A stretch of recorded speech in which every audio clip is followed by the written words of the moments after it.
नमस्कार, मैं हूं अमित और आप देख रहे हैं समाचार निर्देश। खबर हमारी, आवाज आपकी। पेश हैं हेडलाइंस। जींद के विधायक के ड्राइवर से उलझने वाला ट्रैफिक एसएचओ निलंबित। नरवाना के आसाराम बापू आश्रम में चोरी का बड़ा मामला। दिवाली में धीरे धीरे बढ़ रही है ग्राहकों की बाजार में भीड़। अब समाचार विस्तार से।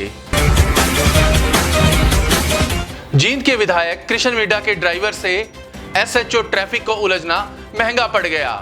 आज उसे लाइन हाजिर करके निलंबित कर दिया गया। बीजेपी विधायक कृष्ण मिड्ढा के ड्राइवर से उलझने वाले ट्रैफिक एसएचओ निलंबित हो गया। कल रॉन्ग पार्किंग और सीट बेल्ट को लेकर विवाद हो गया था। एमएलए के ड्राइवर के साथ दुर्व्यवहार को बनाया गया निलंबन का आधार। निलंबन के साथ ही एसएचओ को लाइन हाजिर किया गया। विधायक के ड्राइवर ने एसएचओ के नशे में होने के आरोप लगाए, लेकिन डीएसपी का कहना है कि प्रथम मेडिकल परीक्षण में एसएचओ में नशे के लक्षण नहीं मिले।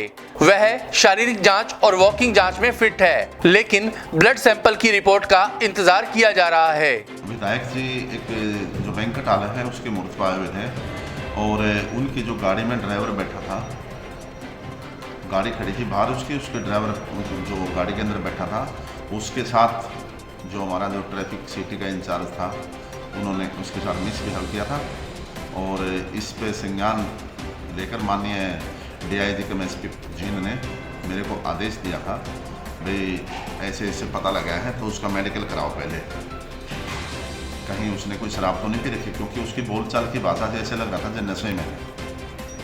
तो कल उसका मेडिकल करा दिया है और उसके बाद उसकी रिपोर्ट बनाकर एसपी साहब को भेज दी थी और एसपी साहब ने उस रिपोर्ट के आधार पर उनको कल ही निलंबित करके लाइन हाजिर कर दी। तो सर उसमें प्रथम दृष्टि क्या पता चला कि जो अल्कोहल का नशा था कि नहीं था, क्योंकि टेस्ट आपने करवाया उनका? हाँ, अभी जो फिजिकली जो उसका टेस्ट हुआ है, जो स्मेल है और जो वॉकिंग वगैरह है, उसमें उसकी न तो स्मेल की प्रेजेंस है अल्कोहल की, ना हुई उसका कोई वॉकिंग में कोई महसूस हुआ कि उसने ड्रिंक कर रखा है। ड्रिंक तो उन्होंने नहीं कर रखी थी, लेकिन ब्लड सैंपल उसका लिया गया है। उसका रिजल्ट आने के बाद देखते हैं उसमें कोई और इंटॉक्सिकेंट है कि नहीं। तो सर सस्पेंड किया या लाइन हाजिर? सस्पेंड भी किया है, लाइन हाजिर भी किया है। तो दोनों ही बातें। आधार क्या बनाया? मिसबिहेव? हाँ, जो मिसबिहेव किया है ड्राइवर के साथ उसी का आधार मानकर इसको किया है।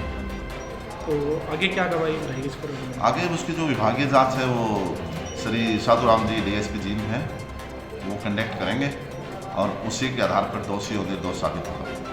रजवाहा संख्या 7 रोहतक रोड रेलवे लाइन के साथ निजी होटल का उद्घाटन करने के लिए भाजपा के पूर्व प्रदेशाध्यक्ष सुभाष बराला, स्थानीय विधायक डॉक्टर कृष्ण मिड्ढा गए हुए थे। ट्रैफिक व्यवस्था को लेकर सिटी ट्रैफिक प्रभारी निरीक्षक चरणजीत सिंह भी गए हुए थे। होटल के बाहर विधायक डॉक्टर कृष्ण मिड्ढा की गाड़ी खड़ी हुई थी। चरणजीत सिंह विधायक के चालक के पास पहुंचे और गाड़ी को रॉन्ग साइड में खड़ा होने के तथा सीट बेल्ट न लगी होने के बारे में नसीहत दी, जिसको लेकर चालक के साथ निरीक्षक चरणजीत सिंह की कहासुनी हो गई। इसी बीच किसी व्यक्ति ने निरीक्षक चरणजीत सिंह की नशे में होने की शिकायत पुलिस अधिकारियों से की, जिस पर डीएसपी धर्मवीर खरव निरीक्षक चरणजीत सिंह को लेकर सामान्य अस्पताल पहुंचे। उनका मेडिकल करवाया गया, जिसमें ब्लड सैंपल लिए गए। चरणजीत सिंह ने आरोप लगाया कि विधायक द्वारा उसे धमकी दी जा रही है। वे अपनी ड्यूटी को निष्ठापूर्वक कर रहे हैं, चाहे इसका अंजाम कुछ भी हो। हिम्मत है लगा दो, असली हीरो हो नकली नहीं, जो होता वही करता हूँ, जो नहीं होता वो विधायक दबाने की कोशिश कर रहे थे। विधायक का जो ड्राइवर जी दबा धमकी देते हैं मेरे को, 2-3 बार धमकी देती, मैं तेरे को एक दिन बड़े हैं घर में तेरे को जहाँ बदली करा दूँगा, विवाद बुझा दूँगा, जो उनका कर ले। नरवाना के हिसार रोड स्थित आसाराम बापू आश्रम में चोरी का एक बड़ा मामला सामने आया है। चोरी का आरोप आश्रम के ही एक सेवादार पर लगा है। नरवाना के हिसार रोड स्थित आसाराम बापू आश्रम में कुछ दिन पहले एक बड़ी चोरी हुई थी। चोरी करने वाला पुणे का व्यक्ति था, जो आश्रम में ही सेवादार था। इस चोरी में चांदी के बर्तन, स्टील की 500 थालियां चोरी की गई हैं। इसके साथ ही 25,000 नगद रुपए चुराने का भी आरोप है। पुलिस को इस चोरी की सूचना दी जा चुकी है। हाँ, किस प्रकार की चोरी है और क्या क्या आपका सामान चोरी है, कितनी की चोरी हुई है?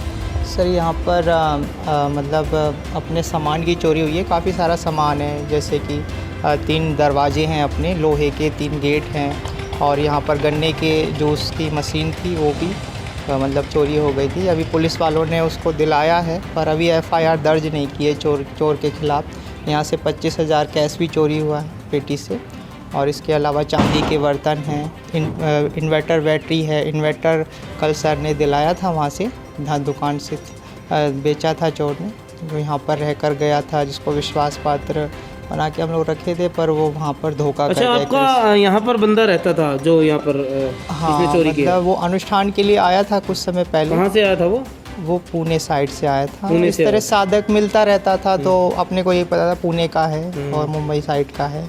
साधक था, भगत था बापू जी का, तो इस तरह मिलता रहता था। आपने उसका आईडी प्रूफ कुछ लिया? आईडी प्रूफ अपना साधक था, जानकार था, तो हम लोगों ने सोचा चलो साधना करेगा आश्रम में, पर इस तरह की चोरी करेगा, धोखा करेगा, अपने को तो ये नहीं पता था ना। तो इस तरह की बातें नहीं, जब भी अगर कोई रखते हैं तो उसके लिए आपका आईडी प्रूफ लेना ज़रूरी है, ये आपके लिए ज़रूरी है। जी सर। तो आपने फिर उसके बारे में छानबीन करने की कोशिश की, भाई कहाँ से क्या आगे आपके जो ट्रस्ट के मालिक हैं हाँ उनसे जी, हाँ जी, हमारी सभी संस्थाओं में हमने उसका फ़ोटो भेज दिया। यहाँ पुलिस वालों को भी दिखाया, पर पुलिस वालों ने अभी कोई कार्रवाई इस तरह की नहीं की है। एफआईआर के लिए कल भी बोल रहे थे करेंगे, और हमारी संस्था वाले भी उसको खोज ही रहे हैं। अभी भी संस्थाओं की नज़र में है, जैसे ही एफआईआर होगी तो हम लोग भी सर को बताएंगे कि नहीं, पुलिस वालों ने सामान जो चोरी है उसमें से लगभग आप कह रहे हो इन्वर्टर, हाँ, उसमें से इन्वर्टर और बैटरी तो यहाँ से बरामद कर। हाँ, बैटरी नहीं, अभी सिर्फ इन्वर्टर और गन्ने के जूस की मशीन, बाकी चांदी के बर्तन और स्टील के बर्तन, जो भंडारे के बर्तन थे, वो अभी नहीं आए हैं। लगभग कितना टोटली आप नुकसान मानते हो? जितना टोटली तो अगर मान लीजिए इस तरह से तो लाख, सवा लाख, 1.5 लाख के आसपास ही। अच्छा, कैश कितना था? कैश 25,000, यानी कि 1.5-2 लाख रुपए का आपका सामान चोरी है। इसके आसपास ही सामान को मिला के सही बढ़ हाँ, मोटरसाइकिल का और था, वो भी यहाँ से अभी कैथल के आश्रम से लेकर आए थे। यहाँ से हम फतेहाबाद गए थे 19 तारीख को, वहाँ वो आया, बोला नरवाना में कुछ काम है, लेकर आता हूँ बाइक। वहाँ गया और यहाँ लेकर आया, तो बाइक भी लेकर वो गायब। अच्छा, बाइक भी लेके गए। बाइक कितने की होगी? बाइक अभी फाइनेंस पे उसने ली ही थी भाई ने, उसने भी एफआईआर दर्ज करा रखी है। अच्छा। हाँ, पर उसको हम लोग को उस समय कंफर्म नहीं था कि ये ले ही जाएगा, तो गुमनाम से उस समय हो गई थी। दिवाली का त्योहार जैसे जैसे नजदीक आ रहा है, बाजार में ग्राहकों की भीड़ बढ़ती जा रही है।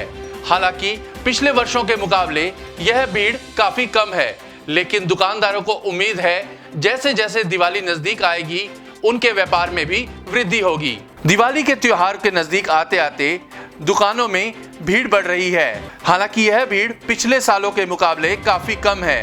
कोविड-19 का प्रभाव बाजारों की कम भीड़ पर देखने को मिल रहा है, लेकिन दुकानदारों को उम्मीद है कि जैसे जैसे दिवाली नजदीक आएगी वैसे वैसे बाजार में रौनक बढ़ेगी व उनका व्यापार भी बढ़ेगा। नरवाना की मेला मंडी में पिछले 10 दिनों से फूस उठान की समस्या आ रही है, जिसकी वजह से किसानों को अपनी फसल रखने में दिक्कत हो रही है। उन्होंने अपनी समस्या मार्केट सेक्रेटरी को बताई, लेकिन अभी तक इस समस्या का कोई हल नहीं निकल पाया है। नरवाना की मेला मंडी में फूस उठान न होने से किसानों को फसल गिराने में दिक्कत आ रही है, जिसे लेकर उन्होंने कई बार मार्केट सेक्रेटरी को कोई समाधान करने के लिए कहा, लेकिन 10 दिन बीत जाने के बावजूद भी उनकी समस्या का कोई समाधान नहीं हुआ, जिसकी वजह से किसानों को समस्याओं का सामना करना पड़ रहा है। आज जींद में पेट के कीड़े मारने वाली दवाई खिलाने के कार्यक्रम के 6वें दिन फील्ड मॉनिटरिंग की गई। 19 साल तक की उम्र के बच्चों के पेट में होने वाले खून चूसने वाले कीड़ों को मारने के लिए एल्बांडाजोल की गोलियां खिलाने के 6 दिन के एनडीडी कार्यक्रम के अंतिम दिन को फील्ड मॉनिटरिंग के लिए स्कूल हेल्थ के deputy civil surgeon doctor Ramesh Panchal ने कई गांवों का दौरा किया। डॉक्टर पंचाल ने किनाना, शामली कला, गोसाई खेड़ा, बराड़ खेड़ा का दौरा कर बच्चों को एल्बांडाजोल की गोलियां खिलाने की मॉनिटरिंग की। डॉक्टर पंचाल ने शामली कला गांव के 3 ईंट भट्ठों पर भी बच्चों को गोलियां खिलाए जाने की जानकारी ली। इससे पहले डॉक्टर पंचाल ने पिंडारा, बराह खुर्द, खरक राम जी, निडानी गांव का दौरा किया।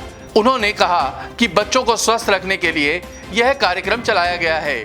Civil surgeon doctor Manjeet Singh के मार्गदर्शन में चलाए जा रहे ASHA workers, ANM anganwadi workers के 6 दिन तक घर घर जाकर बच्चों को गोलियां खिलाई जा रही हैं। 24 साल की महिलाओं को भी इस कार्यक्रम में कवर किया जा रहा है। डॉक्टर रमेश पंचाल के अनुसार एनडीडी कार्यक्रम के तहत 24 साल तक की उम्र की उन महिलाओं को भी एल्बेंडाजोल खिलाई जा रही है जो गर्भवती नहीं थी। एनएचएम के deputy civil surgeon doctor RS Punia की देखरेख में महिलाओं को यह गोलियां खिलाई गई। मॉप अप 18 से 20 अक्टूबर तक चलेगा। जो बच्चे गोलियां खाने से छूट गए हैं उन्हें 3 दिन में गोलियां खिलाई जाएंगी। गोली दी जाती है एल्बेंडाजोल, जो पूरे ज़िले में दी गई है 1 साल से 19 साल के बच्चे, और आजकल जो एक नया प्रोग्राम आया है जिसमें 20 साल से 24 साल तक वो महिलाएं जो शादीशुदा हों, जिनके पेट में बच्चा ना हो और जो दूध ना पिलाती हो, उनके लिए भी वो प्रोग्राम था। इसमें हमने हर जगह जा जाके हमारी हर जगह हर CHC लेवल पे, PHC लेवल पे हमारी ANM, आशा वर्कर, आंगनबाड़ी सब ने काम किया। डॉक्टर जो हमारी RBS की टीम है वो सुपरविज़न में लगी हुई थी। मैंने खुद जाके इसमें 6-7 दिन इसका सारा सुपरविज़न किया। पूरा ज़िला जींद में जितनी CHC है 2 जगह 3 जगह हर रोज़ कवर किया, जिसमें हमने जितने भट्ठे थे, भट्ठों पे जो गरीब बच्चे, जो मजदूर, जो 1 साल से 19 साल तक, उनको देखा कि उनको टेबलेट दे रखी नहीं दे रखी, उनको तकरीबन सभी जगह टेबलेट मिली, बच्चों ने खाई हुई थी। जो स्लम एरिया था नरवाना में, वहाँ भी हमने चेक किया, जींद में भी हमने चेक किया और जुलाना में भी हमने भट्ठे चेक किए। गांव जाके भी हमने बड़े बड़े जो गांव थे, रूटील थे, रेंडमली चेक किया। तकरीबन मैक्सिमम जगह सब बच्चों ने गोलियां खाई हुई है। हमारी आंगनबाड़ी, आशा वर्कर, ANM और हमारे डॉक्टर जो RBS के हैं, सभी टीम ने बहुत अच्छा काम किया। तो समाचार निर्देश में आज के लिए बस इतना ही। आपसे कल फिर मुलाकात होगी और लेटेस्ट अपडेट्स के लिए आप हमारे YouTube चैनल हरियाणा का रिपोर्टर व Facebook पेज हरियाणा का रिपोर्टर देख सकते हैं। नमस्कार।